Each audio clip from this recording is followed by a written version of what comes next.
Okay, we're back. This has been like the most disjointed session of DDLC ever. But here we are. One second.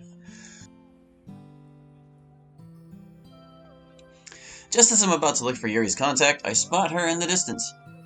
She seems to be waiting for me. I better catch her attention. Yeah. Before I can open my mouth, I immediately shut up. How could I want to call her attention like that? I'll just approach her carefully. I slowly walk up to Yuri. When I'm close enough, she seems to notice my presence. Oh, honey, you finally arrived. Yeah. Sorry if I made you wait too long. It's no biggie. I just got here too. Oh, good. So? I guess now we have to look for a library, right? Oh, sure. I know one not too far from here. I'm following you, Yuri. Yuri and I have been walking for about 10 minutes. Throughout the journey, I just kept my gaze straight ahead without glancing at Yuri. Not for any personal reason, I just don't want to make her uncomfortable in any way. Even though we're friends, I still feel quite withdrawn around her. Again, it's nothing personal, just... I guess it's because I don't spend much time with her, to say the least. And that she invited me to finish reading the book so suddenly. It makes me feel a bit strange. But anyway, I guess I shouldn't overthink that. I'm supposed to enjoy spending time with a friend, so I should feel that way. Right? After a few minutes, Yuri stops in front of a small library. I expected a bigger place, I must say. Well, it's here. Honestly, I was expected we would go to a slightly bigger library. You know, they do this a lot, where he'll be like, oh, I said something in my inner monologue, and then I said it out loud. You know, you can skip a step by, like, not putting the inner monologue. Anyway. Never judge a book by its cover, Hallie. It may look small, but trust me, it has a lot to offer inside. I guess you're right. Anyway, what are we waiting for? Let's go in. Well, okay. Upon entering, the first thing I notice is that the place inside looks much bigger than it does from the outside.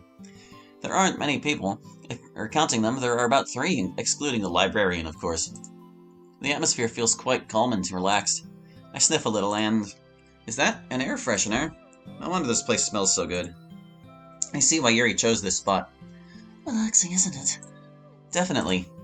Anyway, I usually choose another spot to read more comfortably. But since we are going to read together, it will be more comfortable if we read where the other people usually sit.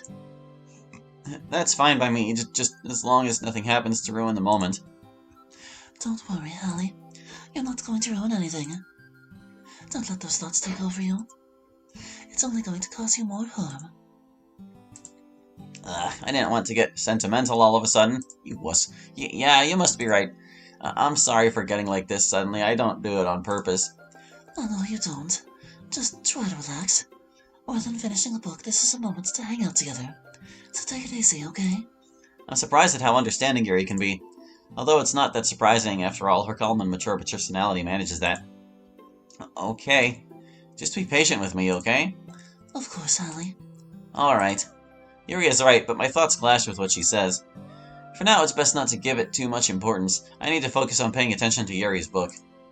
I would feel worse if I disappointed her in some way, so it's better to concentrate on that. 30 minutes later. You know, given there have been a couple times in the script where they, like, misgendered the MC by calling him a her, I can't help but wonder if Yuri didn't used to be the protagonist of this story and they changed it at, like, some later stage of things. It's hard to tell. We've been reading for about half an hour now. I'm not going to lie, Yuri's book definitely makes me question many things about human ethics. In terms of medicine, of course. We're almost at the end, but I don't want this book to end. I thought it was just about raw and bloody things like cannibalism, mutilations, that sort of stuff. But it's deeper than I thought. So far, I'm more focused on reading with Yuri than on my surroundings. I feel comfortable, and that's good. Sometimes I glance at Yuri and I see she's much more focused than I am. There's no doubt she loves literature in general. Thinking about that reminds me. She said she had a dream, but for some reason the bell rang and she never got to tell me. Would it be wise to ask her about that dream of hers? After we finished reading, of course. I guess I can ask her if it's not too much trouble. But anyway, it's better to keep reading. I don't want to seem distracted. After a short lapse of time, we finished the portrait of Markov. I checked the time and I realized that an hour has passed since then. Wow, that was quite a long read, and above all, fascinating. I never would have imagined that this kind of reading could capture me so easily. Although it had some plot holes, that doesn't take away from how good this book is. So, what did you think of the book? From your expression, I can assume you liked it. Quite a bit. This book has captivated me more than I thought it would. I'm glad to know that you've gotten really into this reading. To be honest, I was afraid you might leave it halfway or less. Why do you say that? Well, it happens that the other girls and my other friends don't want to continue with the book. I think it might be due to the type of reading, and that maybe they don't like it, but I feel somewhat bad that none of them have wanted to continue until now. I didn't know Yuri felt somewhat isolated about the book's topic. No wonder she called me, since she probably realized I was the only one who had any real interest. I can understand that this genre may not appeal to everyone, including me, but doing that kind of thing doesn't seem right to me. Being busy can be an excuse, but at least it doesn't hurt to give a heads up about it. And I have to say, I'm surprised by that kind of attitude from the other girls, especially Natsuki. Natsuki hates horror. She would not enjoy this book, like, even a little. She's supposed to be your best friend. What's up with the girls? Especially with Natsuki. I thought she would be one of the first to want to read with you. She's not that much of a fan of psychological horror, to say the least. She tried, but she just told me she couldn't continue. She said that, aside from a horror, she found it quite violent and grotesque in her opinion. I know she didn't mean it badly, but I felt somewhat offended at that moment. I didn't want us to have an argument, so I just let it go and told her it was fine. I've known her since childhood. I could never be upset with her, much less hold a grudge. As for the others, Monica just told me it would be another time, and Sayori seems to have no intentions of wanting to pick up the book again.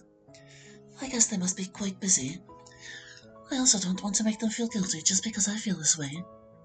But it's difficult for me to tell them how I feel when I'm used to feeling somewhat marginalized. In literature, of course. I had no idea Yuri felt this way all this time. I don't share Yuri's tastes, but I believe we all have the same right to share our opinions and likes without feeling pressured or rejected. I know the girls don't do it with that intention, but I guess Yuri's shyness makes it hard for her to express it properly. I didn't know you felt this way, Yuri. I'm sorry if I made you feel this way at any point. Don't worry, I know that neither you nor the girls do it with that intention. I just would like you to consider me a bit more. That's all I ask. Of course, Yuri. After all, you're also an essential part of the club. Don't feel bad for thinking that we don't take you into consideration. You're our friend, and, well, we want you to feel comfortable too. Besides, as vice president, I think it's also my duty to keep track of the members, so... Thank you, Hallie. You're so kind. Not at all, Yuri. I'm serious. You're one of the few people who really seem to care about me, you know. I'm not exaggerating when I say that most people seem to just overlook me. I know how you feel, Yuri. I'm serious, that was a big part of my life. Really? I nod at Yuri with my head, as opposed to any other part of my body. I know how it feels to have your tastes trampled on, or to not be valued at all. As I talk to Yuri, those kinds of memories start to play in my head like a movie. They make me feel really bad, but in a moment like this, I can't let my emotions win. But since I got my childhood friends back, and also you guys, of course, I feel much better. I think the most important thing is to value the few friends who truly appreciate you, more than to give importance to what someone you don't know might say.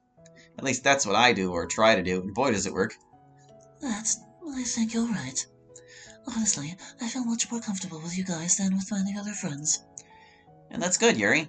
Those who really care about you and respect you don't do things like that, or like what you tell me about your supposed friends. So I think you can get an idea of what I'm trying to say, right? Yeah, but it's harder than it seems. Getting away from them isn't easy. I know it's not, but it's the first step for you to feel better about yourself.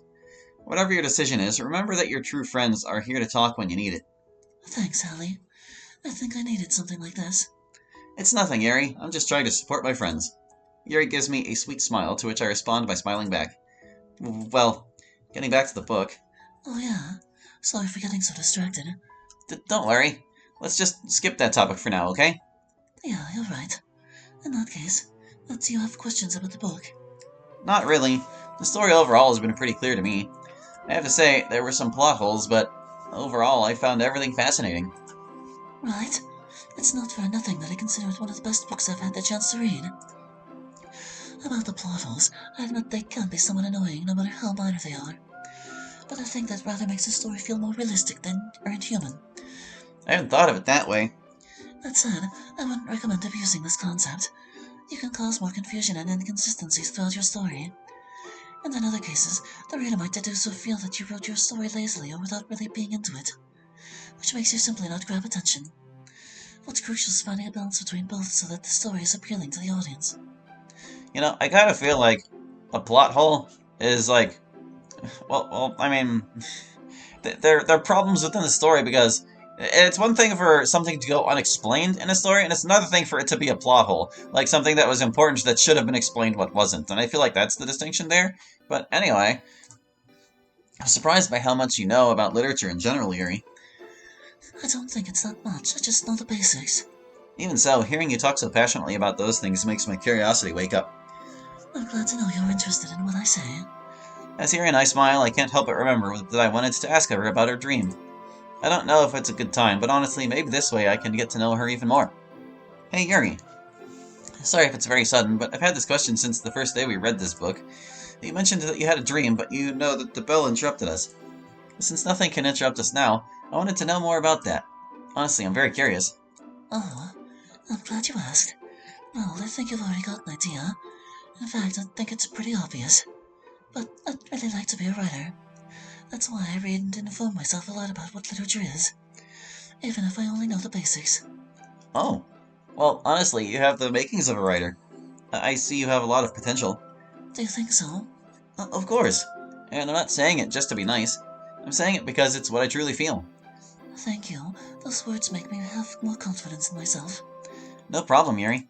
And if you want more support, you can talk to the girls about this if you want. You don't have to feel embarrassed with us. I'll do that. While we chat, Yuri's bag makes a small vibrating noise.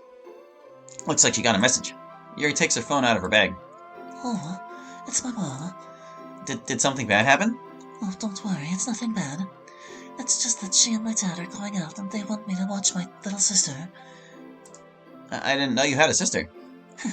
I guess you discover something new about someone every day. Seems like it. Anyway, I better hurry. Thanks for taking the time to read with me.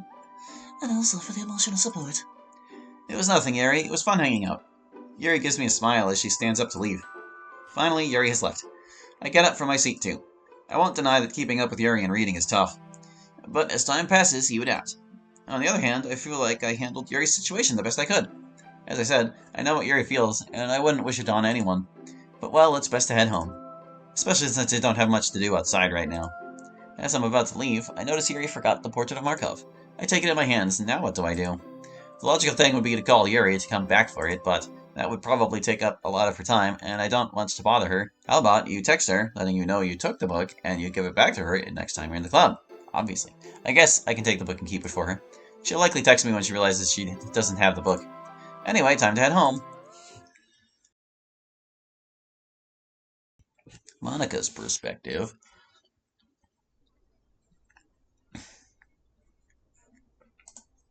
What a boring day. When I have nothing to do, I get bored too quickly. That's why I like to stay busy or do something. Otherwise, I end up feeling useless. Maybe it's just me, or maybe it's because Mom was always demanded I do things exactly how she wanted. Basically, to be perfect at everything. And it seems like that habit of always needing to be busy stuck with me, and I can't relax like I'd like. I let out a sigh. What are the girls in Hallie doing? Should I call them to try and hang out? I'd honestly like something like that. I grab my phone. When I have it in my hands, it starts vibrating and a contact is calling me. Dad. I wasn't expecting him to call me so suddenly. Without asking too many questions, I hit answer. Hello. Hi, Thunder. How are you? Is everything okay over there? Yeah, Dad. Everything's fine. Vacation started, so I have time to relax. Good to hear, daughter. Your mom and I have a little break too, so I'm taking this moment to talk to you. I see. And how is she? I'd say she's good, but even with a break, she's still working. I've told her to relax and to take a break, but she stubbornly refuses. You know how your mom is about work, haha. That's true. How does she manage to go so many hours without sleeping? Anyway, do you want to talk to her? Huh? Can I? Of course. Just let her know. Well, okay. That's the first time in a long while that I'll be able to talk to Mom. Or so I hope, and that she doesn't back out like she usually does. Hello. Hello, Mom. How are you? Pretty busy. Do you want to tell me something really important? You know my time is gold. Sure. Dad said you were on a break and he wanted to pass the phone to you. That man. He knows I don't like being interrupted when I'm busy. Anyway, how are things going at the school? Pues beat. Something in Spanish. Are you getting good grades, right? Don't remind me that we took you out of that previous school that was so much better than that lousy school you're at just because of your whims. Mom, those weren't whims. You know well that besides the constant pressure, there's that whole issue of Naomi. Whatever you say. Sorry, I didn't mean to waste your time. Well, you already did. I just wanted to know how you were doing and wish you luck at work. I'm doing well, and more than luck, I need to focus on this. Do you have anything else to say? No, that was all. Good. Just focus on standing out your grades in that lousy school, and we won't have problems. Just make that happen. Oh, and of course, don't forget that at the end of the year, you'll be come with us to see a much better school. Yeah, Mom. When will I be able to... She hung up. I dropped my cell phone onto my bed. Why do I keep trying to make her proud if nothing I do seems to be enough? I look at a mirror hanging on one of the walls. Weak. I sit on my bed in a fetal position while staring into nothing. I don't want to leave. I've grown quite fond of the girls, and especially Hallie. I pull the giant teddy bear next to my bed and hug it. I just wish I could hear a "I love you, daughter" from my mom. Is that too much to ask? I hug the bear tighter. Memories of how much fun I have with the other girls come to mind, but especially with Hallie. Not for nothing is he my best friend and the closest person to me right now. Even though that day I told Sayori and myself that he was like a little brother. The truth is that since that moment, I've been deeply thinking about my words. And after everything we've been through since then, I'm reconsidering what I said. I have to say that thinking about him differently makes me really nervous. I mean, I admit he can look adorable when he gets nervous, even though he doesn't smile often. When he does, it gives me a lot of peace. Of course, he's also quite kind and attentive with me. He seems to care more about me than about himself. Physically, he doesn't fall short, I must say.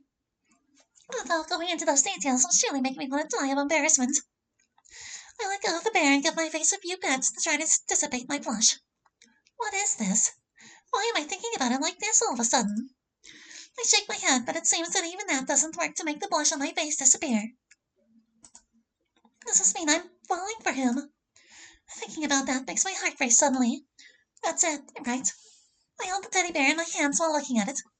Suddenly I feel that this bear was one for me. Even if that's not the case, thinking like this makes me feel happy and loved. I hug the bear again. Hallie, I don't want to leave if it's not by your side.